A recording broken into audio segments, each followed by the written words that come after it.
Hello there, everybody. Your August 9th edition of AM Sports Live is now on the air. Welcome. I am Andrew Goldstein, and along with me is my co-host, Matt Markow. Matt, how's it going? Going great. First time we've done this show via Skype, not in person. So I hope it'll be just as good as the previous shows we've recorded. Well, that is actually a very good point, Matt. We are doing this over Skype.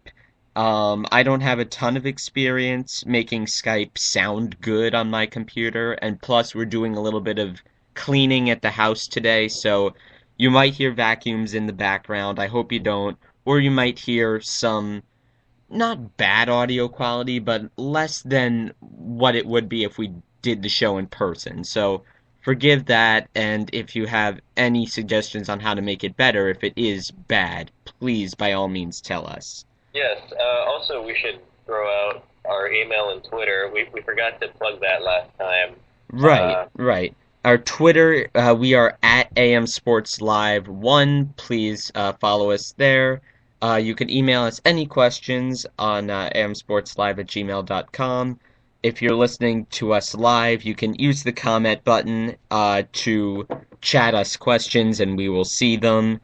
We might And even be able to take live emails and Twitters and stuff during the show, right? right, For right. anyone listening live. Yes, we will. And very soon we'll be coming out with a Facebook page, so remember to like that, follow us on Twitter, Gmail, all that good stuff. So, how have you been since Tuesday's show? Pretty good. Today, after the show, at about 4 o'clock, I believe, I'm going to see the new Matt Damon movie, Elysium, that's coming out. Oh, I remember you being excited about that a couple months ago. I am incredibly excited about it, especially since so far this summer has been a little bit disappointing in terms of the quality of movies that came out, especially since last year I feel like was really a terrific year in movies. And What? You then, didn't think The Hangover Part 3 was good? oh, please, but don't even. It It, it, it inspired you to post your first Facebook status in like 6 months. I was in a good mood, and now I don't know if this show is yeah, All but right. anyway, I But the saving grace is that Wolf of Wall Street's coming out in a couple months, so that will erase your bad memories of this summer. oh, I think definitely there's a lot of good movies coming out during Oscar season, during the fall and the the winter and stuff like that's Hmm. usually the time where the Oscar movies come out, and usually there's a lot of good movies then. But the summer usually has at least a couple, Dark Nights or something that can is not only just like a blockbuster movie, but it is at least it satisfies the needs of like the people that want to see, really good movies as opposed to this Michael Bay blowing up stuff. Fast Six. Right, transform. No, and there's definitely a place for Fast Six, but you also want to see Right. movies that make you think a little bit too, not Absolutely. just Transformers. You know. I often think about what life would be like if it were directed by Michael Bay. Like, I'd just walk into my house and suddenly my couch would explode or something. Yeah, there'd be a lot of robots, a lot of explosions, a lot of weird slow mo. Yeah, but Well, I hope Elysium's going to be good.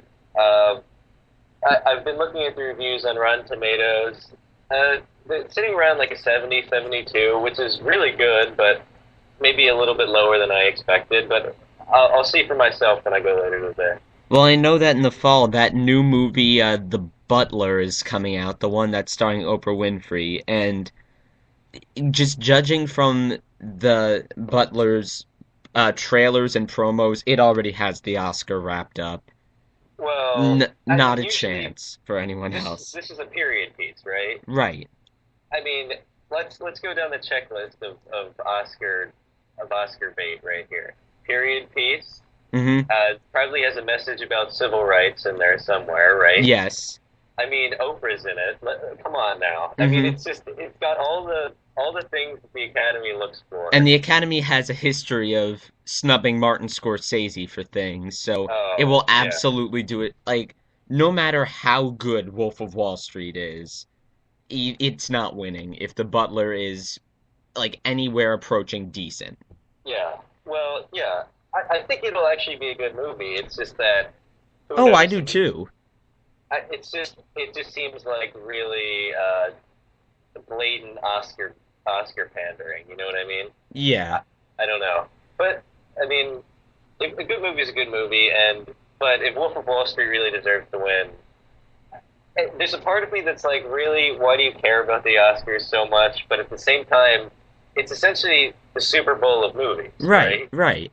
And if the best movie doesn't win the Oscar, it's kind of like if The Butler wins the Oscar over Wolf of Wall Street, it's kind of like I mean, I have no problem with it if The Butler's actually a better movie than Wolf of Wall Street, but I'm angry because even if Wolf of Wall Street's a better movie, odds are that The Butler's still going to win. yeah, exactly. It's like when Goodfellas lost To in Dances with to Wolves, Dances with Wolves, which that was Kevin just Costner movie. Pocahontas over again. Right. That's essentially like if the Ravens had lost this year to the Colts or something, or not the Colts, NFC team, to the Redskins. You know, a team that was good but not good enough to win the Super Bowl. Yeah, and the Academy picked the Redskins because they happened to like RG3 more than Joe Flacco. Right. Or And Joe Pesci in the case of Goodfellas. yeah, Joe Pesci, come to think of it, not the best guy in your movie if you want to win an Oscar. Great actor, but Oh, not somebody the Academy's gonna love. well, come on. He starred in possibly your favorite movie of all No, time, My not Cousin possibly Vinny, my favorite movie of all time, My Cousin Vinny. which is a great movie, but I mean, Joe Pesci's great. Mm-hmm. He is. Well, we actually have another pop culture event that you and a lot of other people are really excited for that we're going to talk about a little bit later in the show, and that event being the return of Breaking Bad this Sunday, I think it is. I'm glad you called it an event because it really is It is like an event. it's like an event because Everybody on the internet's losing their minds.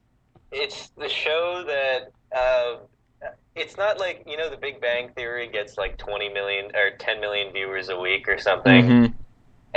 It's the Breaking Bad in its highest probably got about 3-4 million people watching it, Right. but it's a show that's like Community or some of these other shows. They've got such a loyal fan Mm-hmm. base, and it's just and everyone on the internet But loves unlike it. Community, it's a show that could never work on the networks. No, I it needs to be on cable. Yeah. Right, no network would ever take a chance on a plot line like that.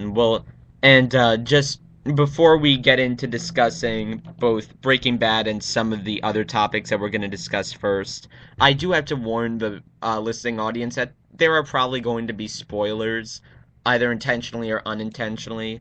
Uh, Well, let's be honest. If you haven't caught up on 4.5 seasons of Breaking Bad 2 days before the final season, chances are you probably weren't watching the show anyway. No, that's true, and Matt will probably be more sensitive to spoilers than I will, since I haven't actually watched the show. I just researched it so I can carry on a semi-intelligent discussion about it.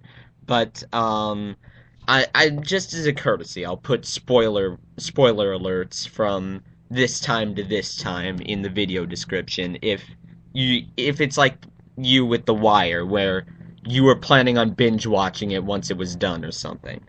Oh yeah, I just finished The Sopranos like 2 weeks ago because Mm-hmm. there's just so many episodes and it's an insanely long process to watch all 6, 7 seasons of it. But so I'm thinking about starting The Wire maybe after Breaking Bad ends, but All right. and then I can actually compare. But right now, Breaking Bad's probably the best show I've ever seen, followed by The Sopranos, followed by Mad Men at three. Those would be my rankings of drama shows that I've seen. So it'll be interesting to see how The Wire compares to those. Everyone obviously loses their mind about The Wire also. So All right. Well, we'll get to all that in maybe 20, 30 minutes, but we want to talk about the big sports news of the couple of days since we've been off. Johnny Manziel, the Heisman-winning quarterback for Texas A&M, has been implicated in a quote-unquote scandal, and I put air quotes around that because I don't think it should be one. But essentially, it's against NCAA rules for players to acquire money through selling jerseys, or selling any memorabilia, or in Manziel's case, being paid to sign autographs. And Right. this brought up a whole firestorm of controversy, not just around Johnny Manziel, because he's obviously had a bit of a checkered offseason, which we'll dive into in just a sec, but also people are now asking themselves, well, is it really that wrong for student athletes to get money for autographing things? What do you think? Well, for autographing things, um, he was just doing private appearances, right? Just was it just private autograph signings at like convention centers, stuff like that, like at a bookstore signing autographs? Well, Was that it was how it was, or it wasn't quite like that. It was more off the record than that because, if you were doing it at a public convention or a bookstore and it right? were against NCAA rules, you'd get people tweeting or people taking pictures and saying, "Hey, here's Johnny Manziel signing autographs." And obviously the NCAA would have known much quicker. So I think it was a little more low key than that. It wasn't like Pete Rose in Vegas charging $100 to sign a baseball that said, "I'm sorry, I bet on baseball." Yeah, and by the way, it's really really sad what happened to Pete Rose. Yeah, well, that's a whole other topic, Hmm. but yeah, in terms of so you're saying Manziel was kind of signing him off the record. Was Yeah, he he getting had it to. based on the internet or No, I think what the NCAA is alleging happened is that he had a couple of people who kind of manage his business affairs set up a private signing somewhere, or they handed him things to sign to say, hey, somebody wants to pay you for this. Could you sign these? And or like the clients would come meet him with a stack of things, but it wasn't like a formal thing because that would have been a gross violation of NCAA rules. It was more private. well, listen, I'm a big believer in if it's a victimless crime, it's not really like a big deal in terms of they wanted his autograph and he was willing to provide them with it if he got paid for it. And I feel like that's how things work in this country. If you want a service, you need to pay for it. And I feel like he can't be held accountable. Well, you can be, but I mean, I'm from a moral sense, not from a from a moral sense. letter of the law Yeah, yeah, yeah, sense. yes, exactly, exactly. I feel like if he's going to give autographs and people are willing to pay for them, why is that a problem in terms of, yeah, morally, like you said? Right, and to my understanding, it wasn't even like he demanded money for the autographs. People said, I am willing to pay you for these autographs, or his inner circle said, hey, these people are willing to pay you for your autographs, and he just said, okay, why not? Right. It would be different if he went up to people and demanded to be paid. But if they were the ones offering, I feel like it's not a problem. I don't know. That's what I feel. Obviously against the NCAA rules, but I feel like it's not a problem morally. But Well, actually, this brings up an interesting question. If you were Johnny Manziel or you were some kind of big shot college quarterback, big man on campus type, and you could get paid for signing autographs, do you think you'd do it? absolutely, Yeah, me because too. all right, because listen, well, actually, I'm getting a little bit off topic here, but another thing that really is absurd to me is that the NCAA college football video games Yeah. that come out every year. Hmm. I believe the players' likenesses are used, right? Or Not anymore. They used to be, but That's actually a whole nother thing, but it sort of ties into the Johnny Manziel Right. issue. I The Ed O'Bannon lawsuit right. over Well, using there's likenesses. players that are clearly that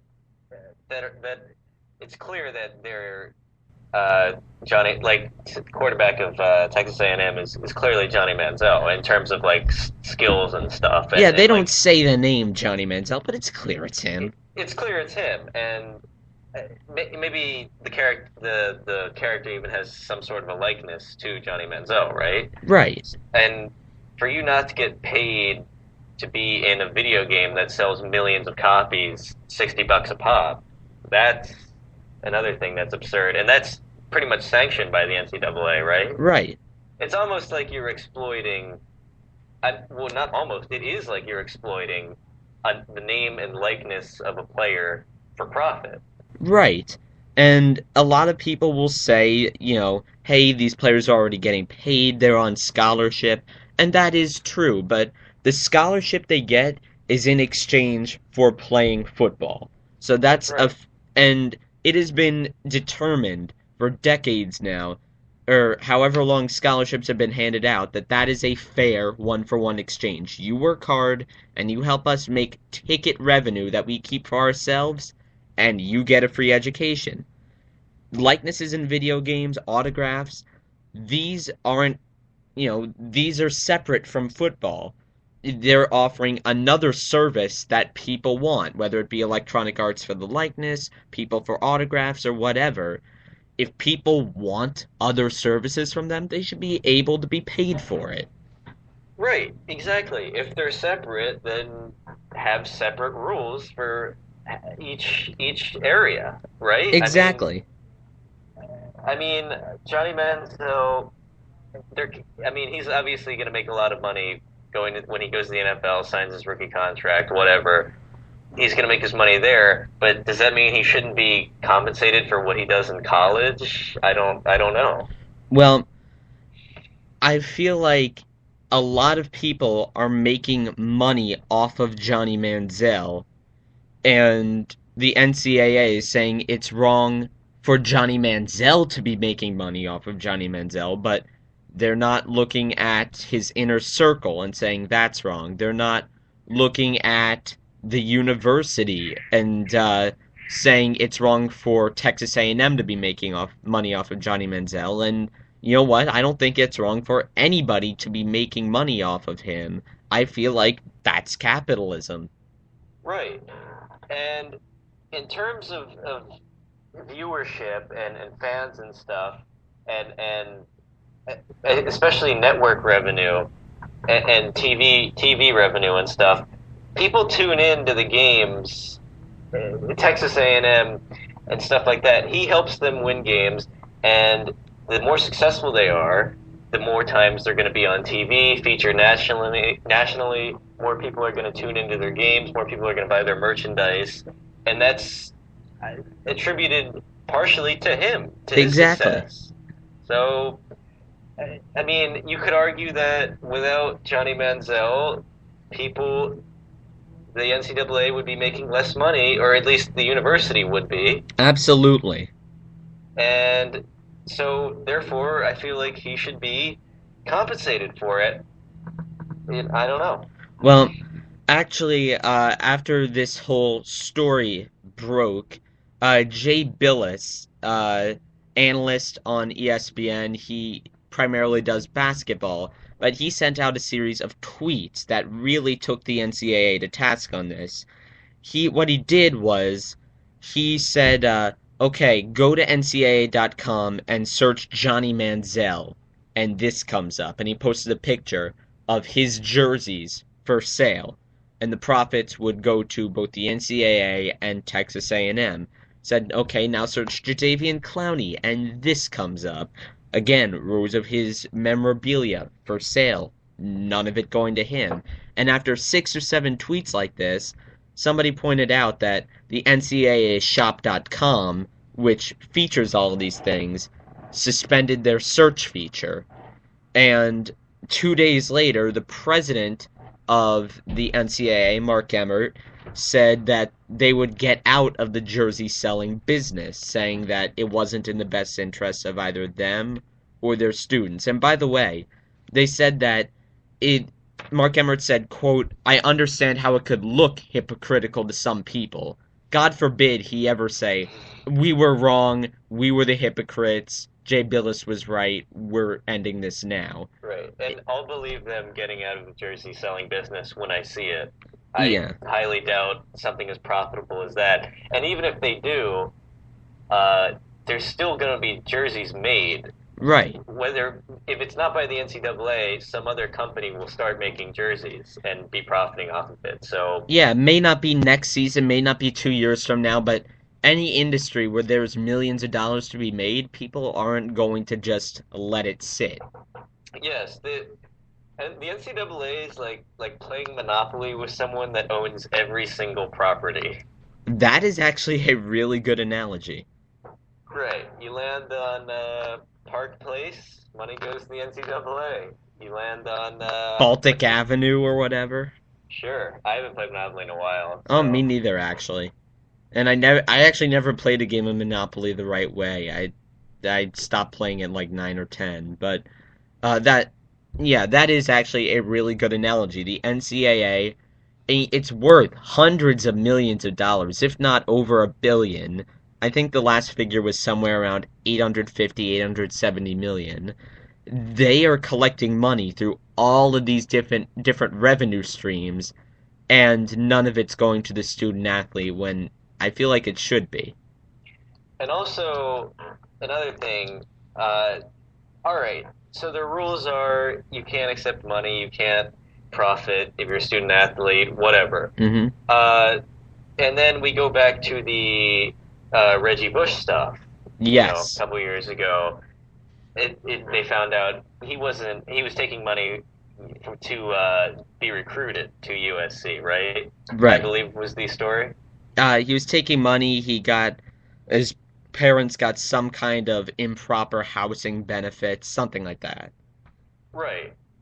So, and then the NCAA turns around and invalidates basically his all of his accomplishments in college. Taking away his Heisman and stuff like that. But I don't understand that because that had no effect on. It's not like taking a PED. That had no effect on his on-field performance, Right. and that's one of the things that really bothers me about the whole taking money, making money, whatever, profiting. You can't just strike their stats from the record books or put an asterisk next to their name. It's not like Barry Bonds with steroids and stuff. Right. It's just off the field, like you said, two separate areas. You can't. It doesn't make sense to intertwine the two areas.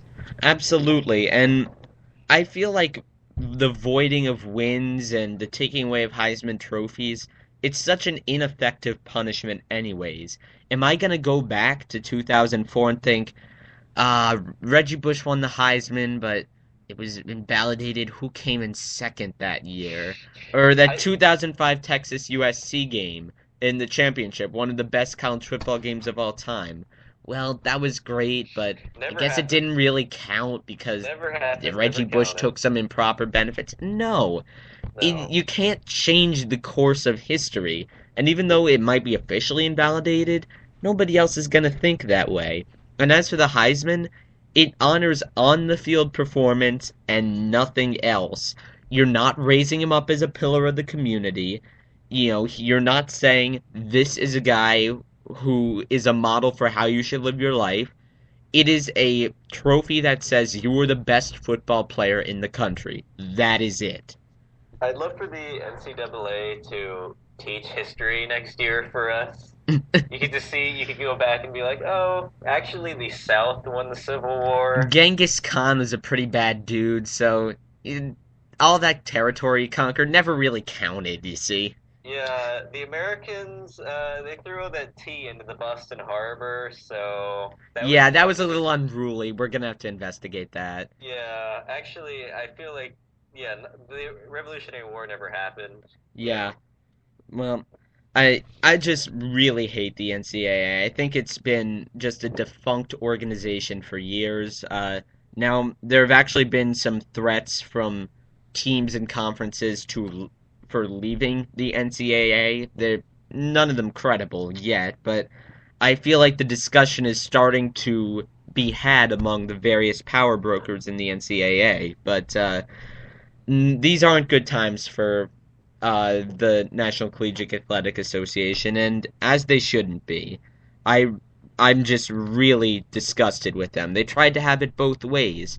They tried to take money out of sports for the athletes and put more money in it for themselves, and that's what Jay Billis exposed with his Twitter rant. He said, "Look, you either get money completely out of it for all parties, or you put money into it for all parties." I Yeah. I'm just fed up with them. Well, it's weird because you mostly hear about this stuff with football. Like, I, you don't really Oh, hear. I mean, basketball too. This was an issue with Memphis back in like 2007, oh, I think. okay. Oh, Syracuse. that was the Derrick Rose team, Yeah, right? that was the Derrick Rose. There was substitute test takers, things like that. I think Syracuse is under investigation for some recruiting violations.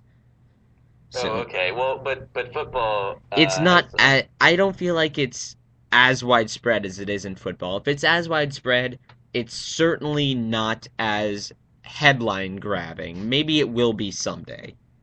right.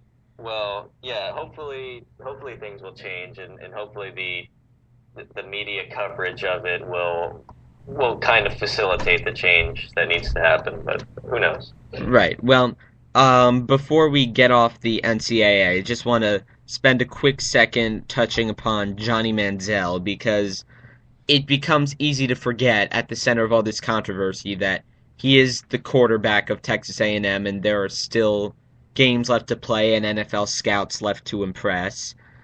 Do you think he leaves college after this year? Well, his summer has been less than impressive so far. Mm-hmm. In terms of personal issues, there's been a lot.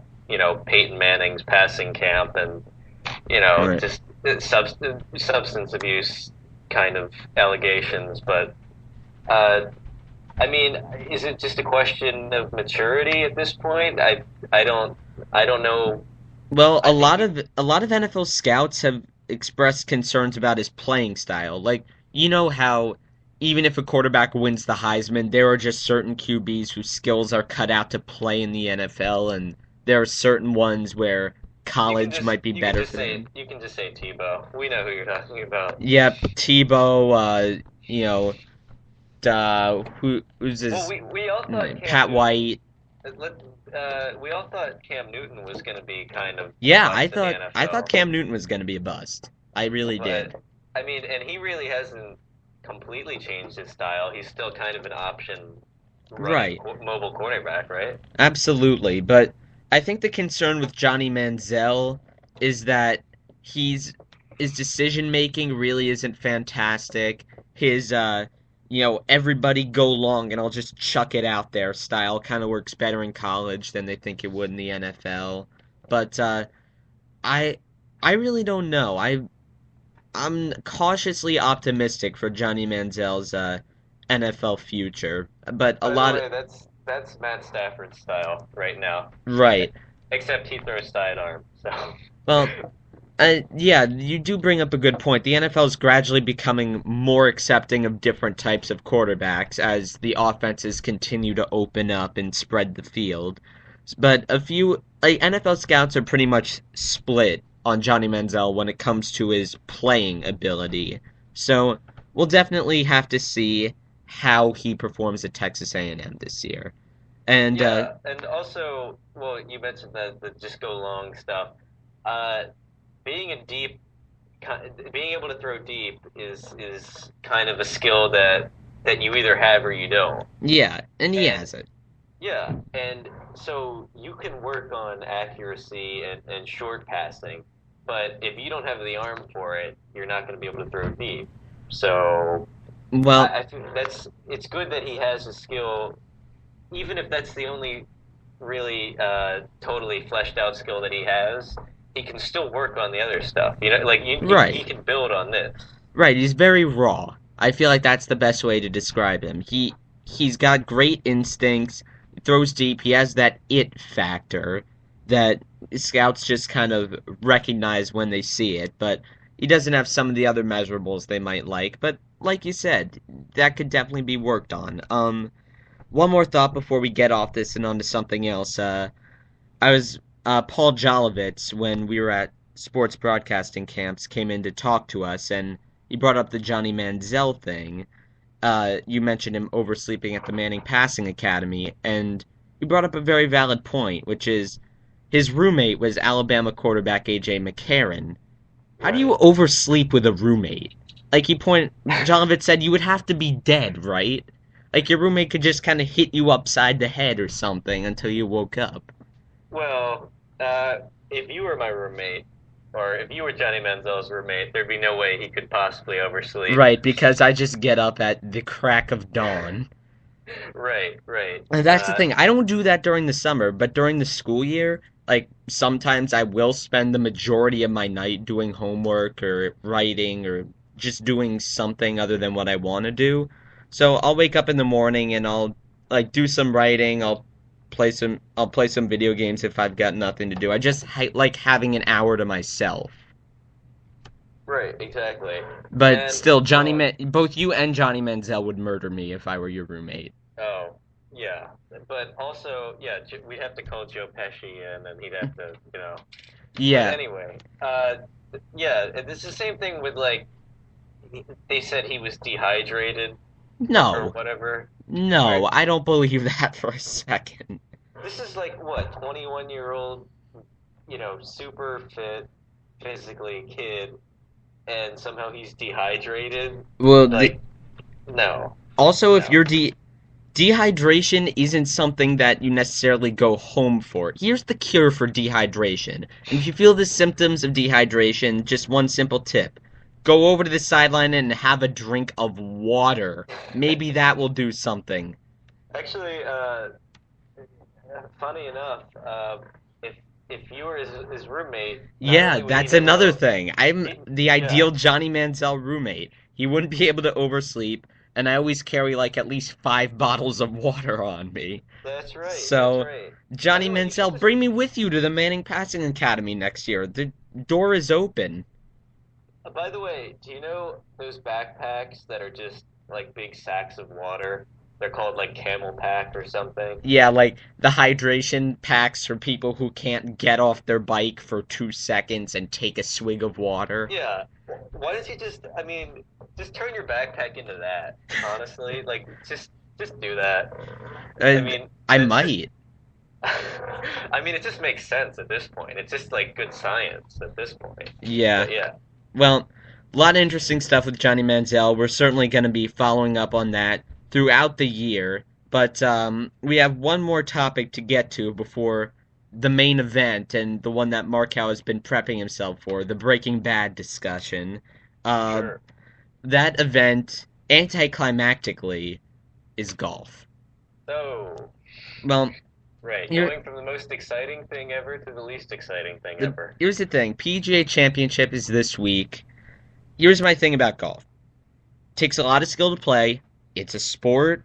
It's extremely difficult, and it's fun to play if you know how to play it. I'm not debating any of that. I'm not hating on golf in terms of playing it. In terms of watching it, it is the worst television sport. It is deadly. Do you agree with that? People say baseball is boring to watch, and clearly these people haven't seen 1 second of golf because what golf is guys with crazy pants and polo shirts lining up to hit a ball and then just walking over to it after they hit it. And But then just hitting it repeatedly towards a hole. And there's no crowd reactions that are allowed. There's no tension really. oh, I mean, what? You it's think like the golf clap isn't good enough? Jim Nance. His voice barely gets above this level.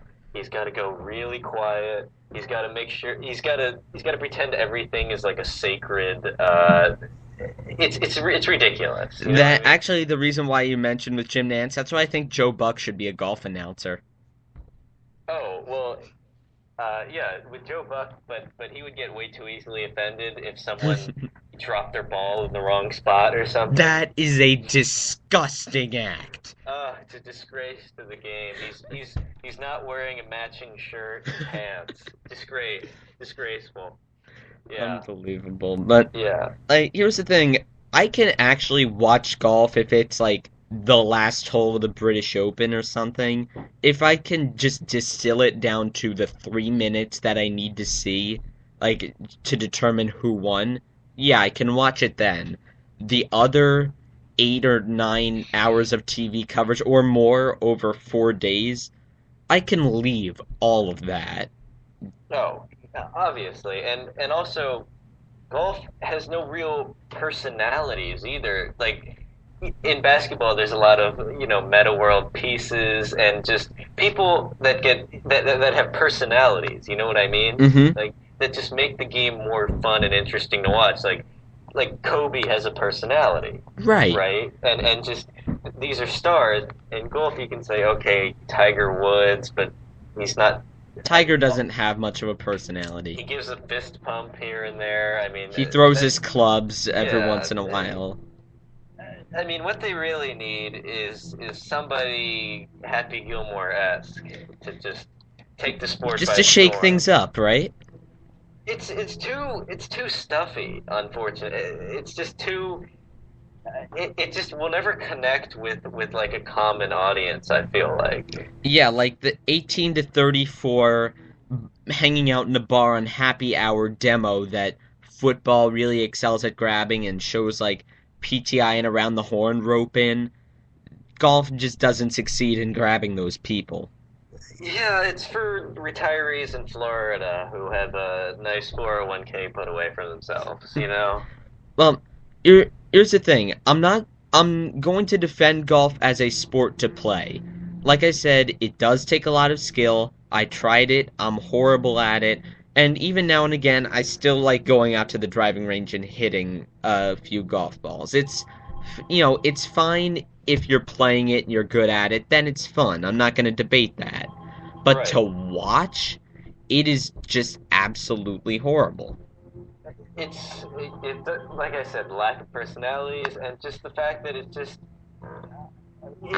a game of golf on the Wii Sports is more exciting than watching golf. I mean, it's just there's not. I mean, Tiger Woods, Phil Mickelson, Rory McIlroy. I mean, That's about. I'll defend Mickelson for being a really nice guy. I root for him because of that, but at the same time, he's not very interesting to watch. Like, John Daly is the only personality out there, and he hasn't contended for the lead in a tournament in years. No, and also, like I said, the fans. Golf needs to stop being so uptight and let there be some excitement in terms. I mean, I know you need silence when the guy's hitting the ball, but in between that, why can't we get a little bit of a Wait, actually, wave going? You know actually, what I you know mean? what? No, I'm gonna argue that you don't need silence. Does a quarterback need silence? And by the way, the quarterback, he's trying to talk to people, he's trying to shift the line, he's trying to tell a wide receiver to adjust his route. Do you think that when Tom Brady goes on the road to Miami, the crowd is silent for him? No, they're Well, going to yeah, try to that's true. well, Well, maybe in Miami since they have the lowest attendance numbers in the league, but when he yeah. goes anywhere else, do you think the crowd's silent for him? No. If they're gonna try something that's going to make him throw an interception or throw an incomplete pass, if they know something that's gonna make him do that, they're gonna do it. Oh, So, okay. So you're saying like there should kind of be a home and away stuff where like fans of Tiger are silent when he's up, but yeah, but then and when like Phil or Rory McIlroy comes around the corner, just like accidentally get whooping cough when he goes back for his backswing, like set off a car alarm or something. oh yeah, Like yeah. maybe have a golf cart go around the course and like come to a screeching halt right as he's about to impact. Fully Rodney Dangerfield in Caddyshack can play Hmm. Journeys any way you want it during Right. the during the backswing. Yeah. Absolutely. All Have right. you seen Caddyshack, by the way? I've seen. Here's the thing, and this is my thing with a lot of movies. I've seen parts of Caddyshack, and over time, those parts have kind of been put together to resemble me seeing the whole movie. Like, I've seen it 3 or 4 times, but each at a different part. Oh, And okay. there's some overlap, so I haven't seen the whole thing, but I've seen part of it. Like, I've seen the very end, I've seen the first 30 minutes. There's total, like, maybe 20 or 30 minutes of that movie that I haven't seen. It's weird because golf sport I enjoy so little, but then that movie is just so enjoyable and so funny. It's weird how that works, but I don't know. Caddyshack and Happy Gilmore, as you mentioned. Happy Gilmore, sure. One of the last good Adam Sandler movies. One of the first also. So what does that say about his career? Not good things. And No. then he decided to make, whatchamacallit, it's that movie where he's playing both himself and the girl, I refuse to acknowledge. I refuse to even say the name of that movie, but I actually forget it, and it's probably a better thing that I forget it. yeah, let's move on before everyone gets super depressed at home. Alright, well, the main event of the show, we saved the best for last. Breaking Bad comes back this Sunday. Markel, on a scale of 1 to 10, how excited are you? Oh, an 11. Come on. An 11. I mean, it could basically be the fifth American sport at this point. The I fifth mean, American sport, Breaking I Bad. I believe on the Bill Simmons podcast, one of the ones that he did recently, he had somebody on from the entertainment industry. I believe it was Bill Hader or from Saturday Night Live. I know he had And then, John Hamm on recently. yeah, well, anyway, one of his guests was like, when I watch Breaking Bad, the the only sport I can compare it to is is watching the last 2 minutes of a football game, Just and that for an hour? because you know the last 2 minutes of a football game, you're up, you're out of your seat, your palms are sweating, you're pacing. Right, It's like it's basically you can't get more excited at watching anything on TV than a 2 minute drill in right. a football game, especially in the Super Bowl. Yeah, like somebody's down 31 to 28, balls at their own 25, they gotta drive them down the field. That's what he's saying, that that's what it's like for watching every Breaking Bad episode. Yeah, it's essentially as close as you can get to that in watching Breaking Bad. Breaking Bad Wow. is as close as you're going to get to the football experience. Obviously, nothing can reach that, but that's what the guy was saying, and I definitely agree with that. The Well, show is just so tense, so pressure packed. You're just pacing, your adrenaline's going, and by the end of the show, you're totally just you're drained emotionally. right. Well, here's the deal. Markow is a TV and movie guy 100%. He loves pop culture, loves movies, loves TV, is just binge watches things, is impossibly excited for this. I'm a Right. pop culture illiterate. I've not watched Breaking Bad. I've watched like 6 or 7 episodes of Mad Men. I'm just Yeah. I'm an absolute dummy, as will when it comes to pop culture, as will be amply displayed over the future episodes of this radio show. We were even thinking of doing a segment where Markow quizzes me on pop culture things, just so I can demonstrate how woefully inept I am. Right. I So always use the example of the Beatles. You still that thought they were first of all, together. let me preface this by saying, like, I thought the Beatles were still together, but let me preface this by saying that was in 5th grade. And I got them confused with the Rolling Stones, who just performed at the Super Bowl. Well, that's actually not too bad, but still, I mean, you have to know John Lennon's been dead since 1980 or something. So Well, I I didn't don't know know. that in 5th grade, but I knew it in 6th. Okay. Well, So here's a better example. Haven't watched any of the Indiana Joneses. right, and Um, that's unforgivable in my opinion. But yeah, Um, before, like, I mean, I've actually gotten significantly better in the last year, which means I've upgraded my knowledge from abysmal to just plain bad.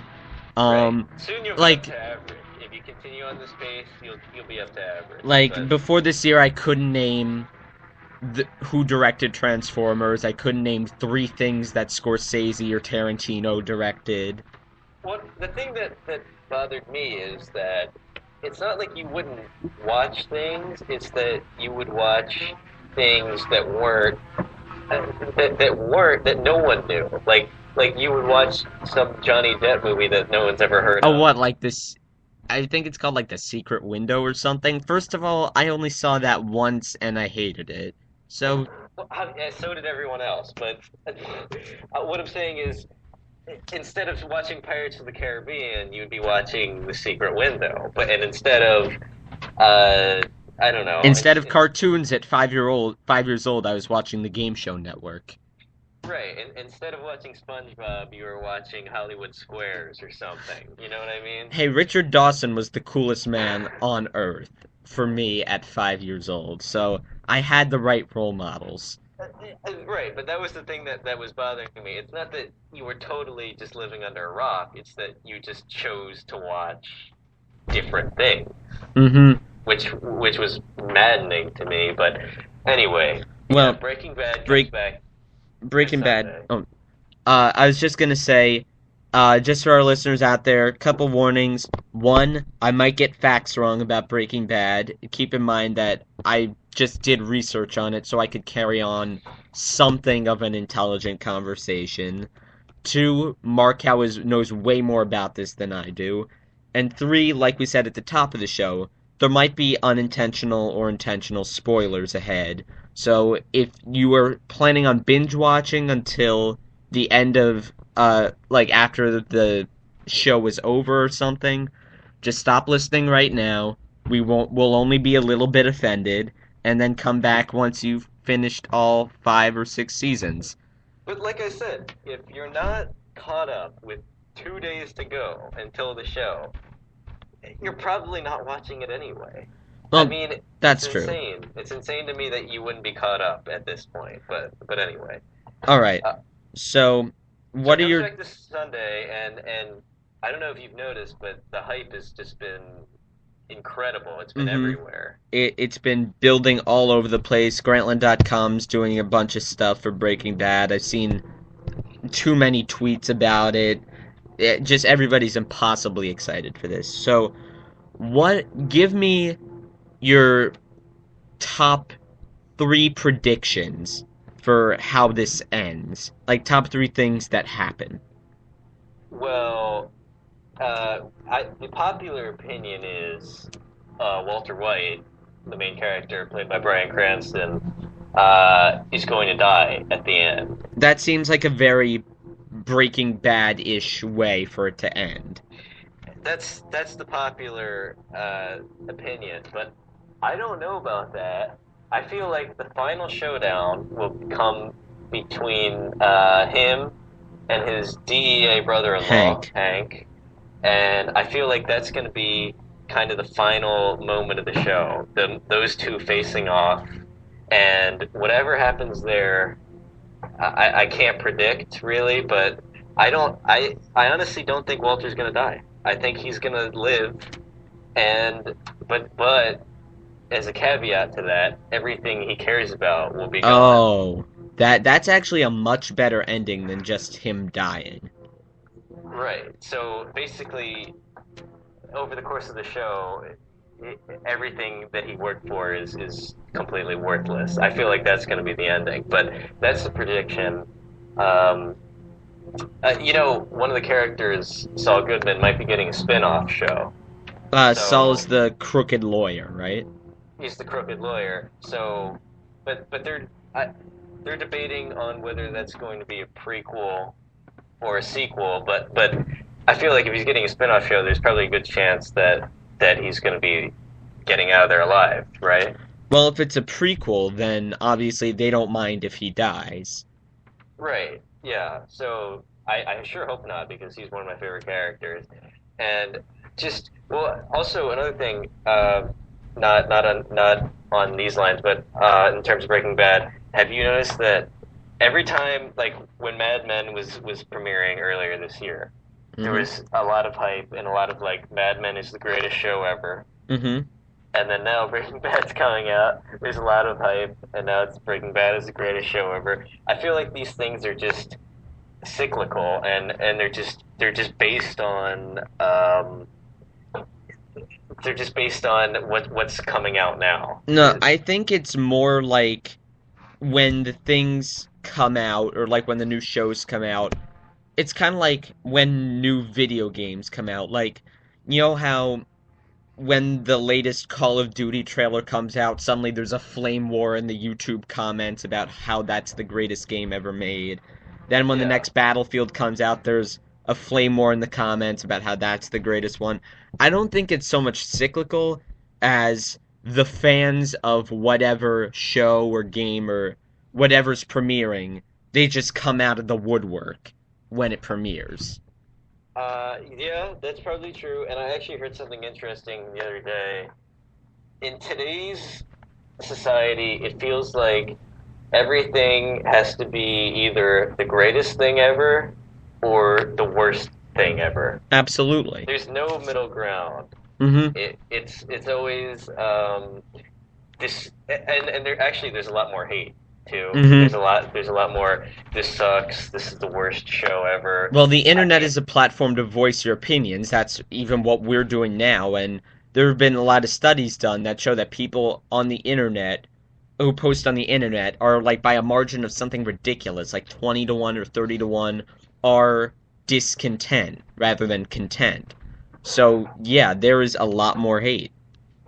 But it's just the hyperbole though. Just once, I'd like to see someone come out and say, "Yeah, this is a good show. It's about a 7, an 8. It's not a 10. It's not a 0. It doesn't have to be a 10 or a 0. Why Mm-hmm. can't it fall somewhere in between?" Exactly. Yeah, I feel like that's where we're at now.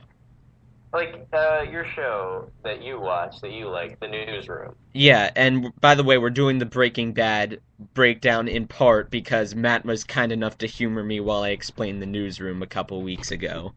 How is that going, by the way? The Newsroom. It's going much well. It's less smug this season. It's not gonna turn into Breaking Bad or Mad Men or the next great drama, but I feel like it's addressing some of the criticisms. Like, even though, like, even in one episode, just to give a quick example, um, one of the characters calls Will McAvoy, the main guy, smug, and which was kind of, I felt like a nod to what all the critics were calling it. And then he said later to his producer, "Hey, I'm not smug." And she's like, "You're right. I don't know how I could think that, and I certainly can't speak from personal experience." So I feel like that was Sorkin's way of just kind of making fun of himself. It's So self-aware. it's self-aware. It's like the Fast and Furious series. Right. Exactly like that. At this point, it knows what it is, Mm-hmm. and it knows its audience, Mm-hmm. and there is a certain you can't be all things to all people in a show. Right. You have to say this is what we're doing, and the people that like it will watch, and the people that don't like it don't have to watch. There's too many shows that are like too broad. You know what I mean? Exactly. And when you try to make a show for everyone, you end up with a show for no one. I feel like that's one of the biggest reasons the networks have been failing in their attempt to come up with the next best thing or the Well, next best comedy or whatever in the last couple of years. They're trying to please everybody and they end up pleasing nobody. well, the thing is, honestly, who was Animal Practice for that show that came out on Uh, NBC with the monkey or Animal Hospital or whatever it Animal was? practice, veterinarians, I guess. But who yeah who was the audience? That wasn't even for everyone. That was for like I don't know.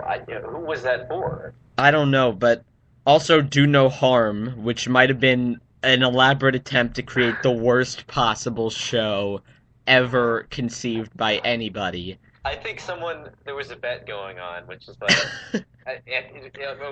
with the NBC executives, like, who can put on the worst show and actually have it be like a serious show and people take it seriously. Yeah, it's like a social experiment. Well, they say you can't please everybody, but how can we displease the most people? Can you displease everybody? That's right. Mm-hmm. Yeah. And I that's how feel we like got the one pilot episode of Do No Harm that aired, and that's it. it's interesting.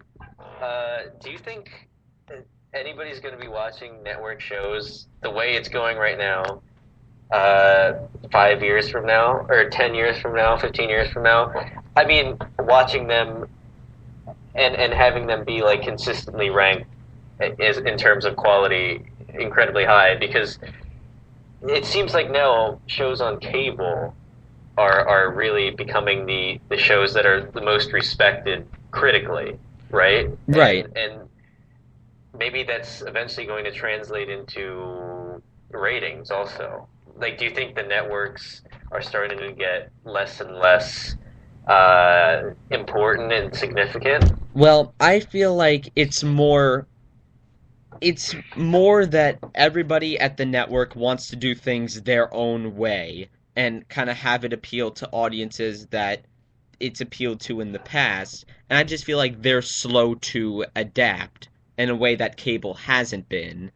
Uh, I feel like the revival of the networks, the revival of big shows on their air will only take a couple we'll only take a couple of very creative writers or producers, and more importantly, a couple of executives who get over their own ego and say, all right, I'm just going to back the hell off and let them do their jobs. I feel like once you get that kind of lucky mix of people that enabled Mad Men and Breaking Bad to be the successes that they are on the networks, I feel like that's going they're going to be a success again But because the networks had to have figured out that what they're doing isn't working. And the person that quote unquote saves television on ABC or CBS or NBC, he's going to be richer than AMC or HBO could have ever made him. right, but also, haven't they learned though? Because all right, just take 30 Rock as an example. Mm-hmm.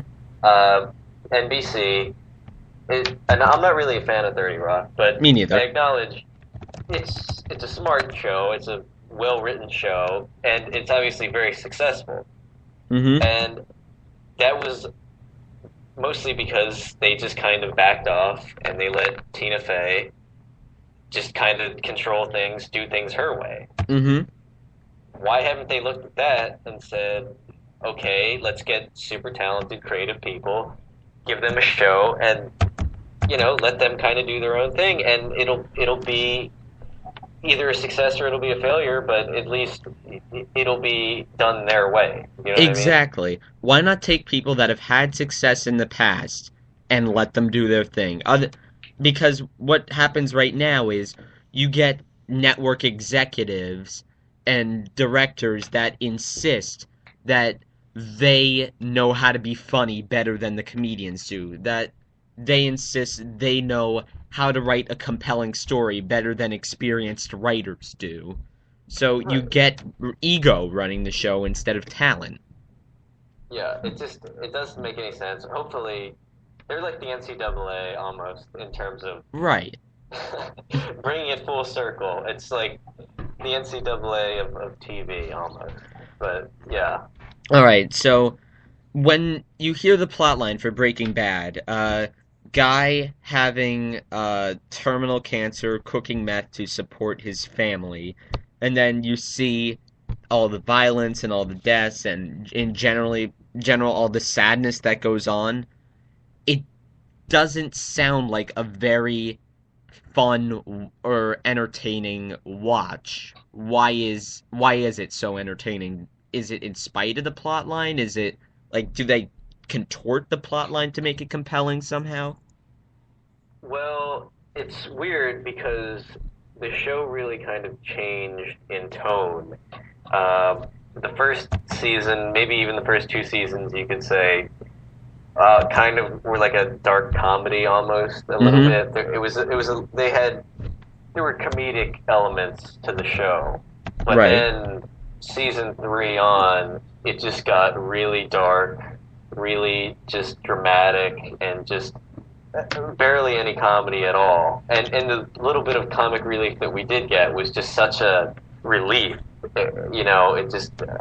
But I think the reason why it's so compelling is that it's a guy that we can kind of relate to because the decisions he makes, you could almost see yourself making the same decisions if you were in that situation. Right. Not that you would, but you can see why. Do you know what I mean? Right. You could see why he would do a thing like this because of his He situation. kind of morphs into a character that you're not sure whether you're supposed to hate or sympathize with, and you just kind of go back and forth.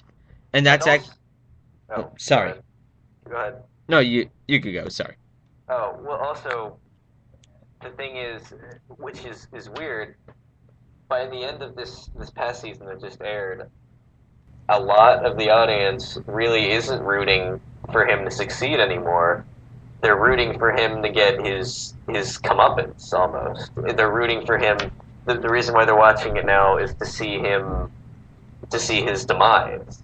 You know what I mean? Yeah, and actually, that's something that the I'm not sure what you call him, head writer, director, creator, maybe that's a better word. The creator, Vince Gilligan, said that he really wanted for the series. He said that you look at all these people in different shows that are just kind of stagnant. They like the protagonist remains the protagonist, the comic relief remains the comic relief.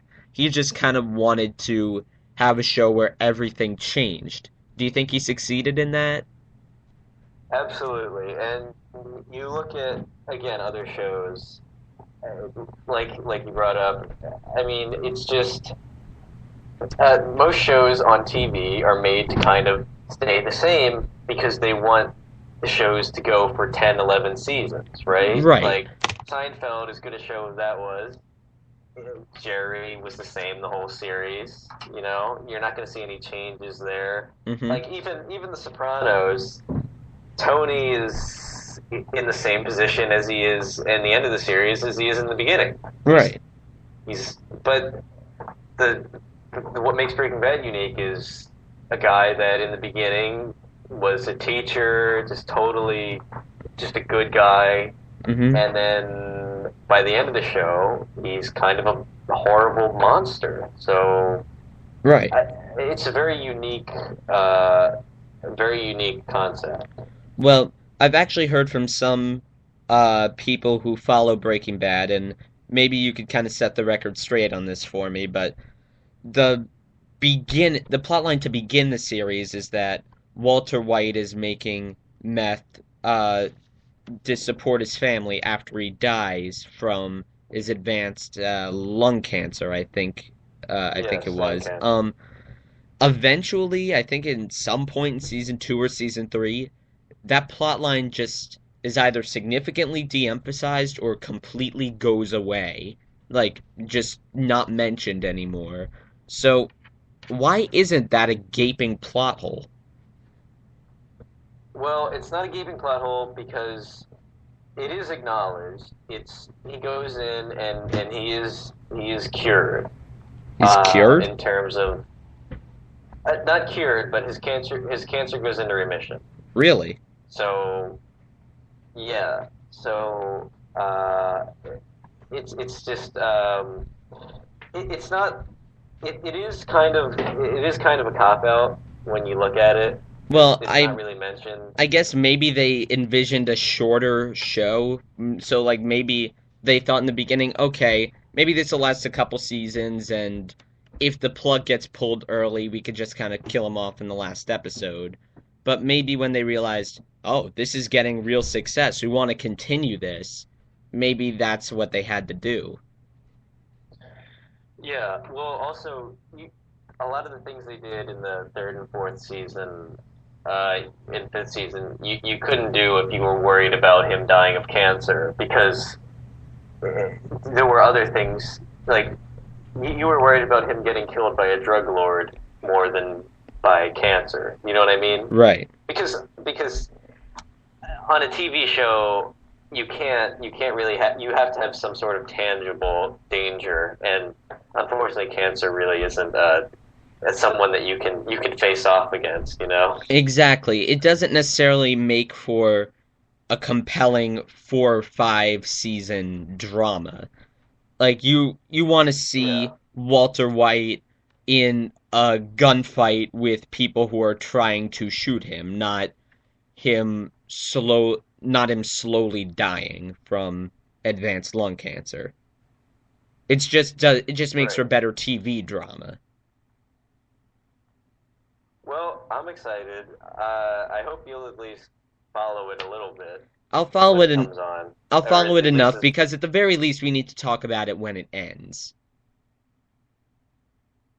right, because that'll be discussed, I'm sure, no question. But anyway, yeah, it'll be exciting to see what happens these next 8 weeks. But yeah, That and also during the NFL season, I'm gonna have a hard time determining what to watch on Sunday nights. You know? right because wait, I actually haven't been following this as much as I should be, or at least monitoring it, but Mad Men, is the last season coming up? Yeah, the season that's coming on next year is going to be the final season. And when does Yeah, that start? it's unclear, Oh. but we'll see. I don't know. It's sometime soon. Well, I know that I think it's in October. Your favorite ironic show, The Walking Dead, is coming back. Oh yeah. Well, listen, that's I could talk all day about that, but I We think might have to we're devote kind of another show to that someday. yeah, yeah. Some other time we'll All talk right. about when it's closer to coming back. We'll talk about that. Okay. Well, that's essentially going to end our episode of AM Sports Live for the day. Before we go, any last thoughts, Matt? Just Twitter plugs, emails again, one more time if you want to do Um, that. okay, at AM Sports Live 1 for our Twitter, AM Sports Live at gmail.com for our email questions. Coming out with a Facebook page soon. You could listen in to the show if you missed it on Spreaker.com, or Spreaker, Spreaker.com, uh, /listen. Search for the National Sports Show or just National Sports, and we'll be AM Sports Live 8-9-13. We are on the air every Tuesdays and Fridays, barring some scheduling changes or other conflicts. And if there are any of those, you can get all caught up on them on our Twitter channel. So that's essentially going to do it for this episode of AM Sports Live. For Matt Markow, I am Andrew Goldstein. Thank you very much for listening, and we will see you back here on Tuesday. Your August 9th edition of AM Sports Live is now off the air.